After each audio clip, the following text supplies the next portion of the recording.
Olá, a editora Ateneu e eu, Marcos Nogueira, a Marina Borg e o Maurício Sgobi, autores deste livro, da série Diagnóstico Psiquiátrico, um guia, transtornos de personalidade e transtorno do controle dos impulsos.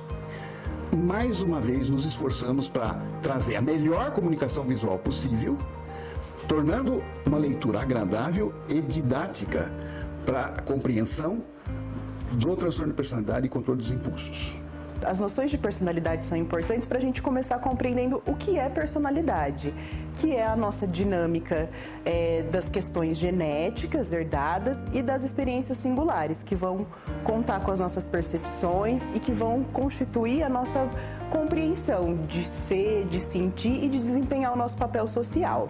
No livro, nas noções de personalidade, a gente traz uma linha cronológica dos estudiosos dos primórdios, dos estudiosos da personalidade, depois das perspectivas teóricas e dos estudiosos mais recentes, como o Caballo e o Cloninger, que foram inspiradores, que contribuíram para a gente nessa obra.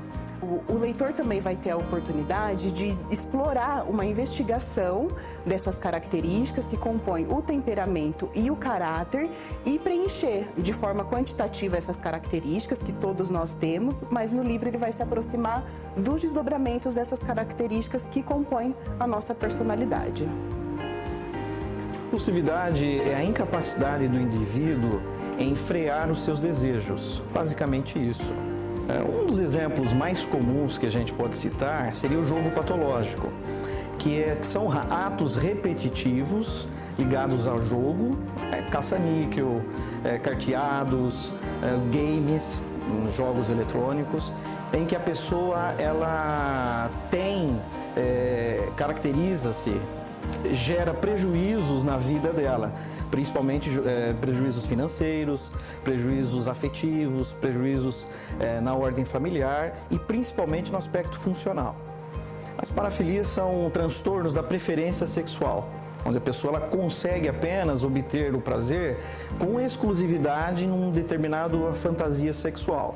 Por exemplo, o sadomasoquismo, onde a pessoa obtém o prazer com o sofrimento do outro. Basicamente, ele consegue ter esse prazer com o sofrimento alheio, né? O transtorno de personalidade é um transtorno quantitativo, ou seja, uma coisa que é para mais ou para menos daquilo que é normal na personalidade. Um ou mais aspectos. Por exemplo, na sua personalidade, você tem uma capacidade de ser empático. No transtorno de personalidade, você tem um momento que você deixa de ser empático. Você vive sem empatia, desde sempre. Então você não sabe o que é ser normal. Você vive só um aspecto lesado da sua personalidade e toda a sua vida está envolvida nisso. Tanto para você, como para quem vive com você, que sofre as consequências dessa situação. Os transtornos de personalidade, eles são 10 tipos aproximadamente. Tem autores que chegam a ver 15, outros 8. Mas, nesses 10 tipos, eles estão divididos em 3 grupos, que a gente coloca um nome, para ficar mais didático, de grupo dos isolados, aquele que não quer viver com o outro, ou tem quase que uma impossibilidade de viver com o outro.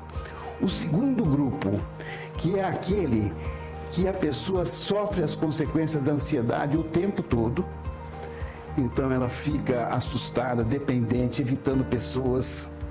E um terceiro grupo, que é o que chama mais atenção, do ponto de vista de comportamento e de sociedade, que é o grupo dos egoístas, onde você tem uma personalidade narcísica, como muitos políticos, uma personalidade histriônica, que é aquela pessoa que acha que está sempre querendo se dizer que é o máximo, a personalidade dos amorais, dos frios de sentimentos, aquelas que geralmente 70% são criminosos, que são os grandes psicopatas. como, por exemplo, um filme que a gente cita no livro Hannibal, né, que ele fazia um planejamento de destruir o outro integralmente, inclusive com canibalismo. E no caso das personalidades dos isolamentos, você tem um filme o Perfume.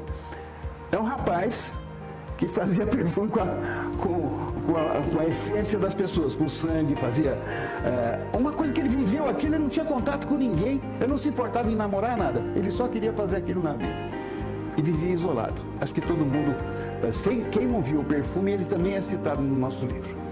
O nosso livro faz um esforço muito grande para dar exemplos.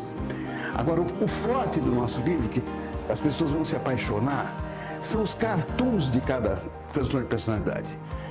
Tem um artista que trabalha junto com a gente, que é o Camilo Riani, que é absolutamente incrível para traduzir o que é uma pessoa através dos cartoons dele. Então, você vai ver, por exemplo, na personalidade narcísica, você vai ver o Trump, a caricatura do Trump, se olhando no espelho e se achando bonito, entendeu? Então, estas coisas que caracterizam. E o último dos egoístas é um muito conhecido hoje em dia, que chama borderline, que é aquela personalidade difícil, agressiva, aquela que te seduz para depois se destruir. Então, são problemáticos nos relacionamentos, eles não se sentem rejeitados e abandonados por todo mundo, e tem as consequências que estudaremos profundamente no livro, com todas as suas características, questionários, tudo isso.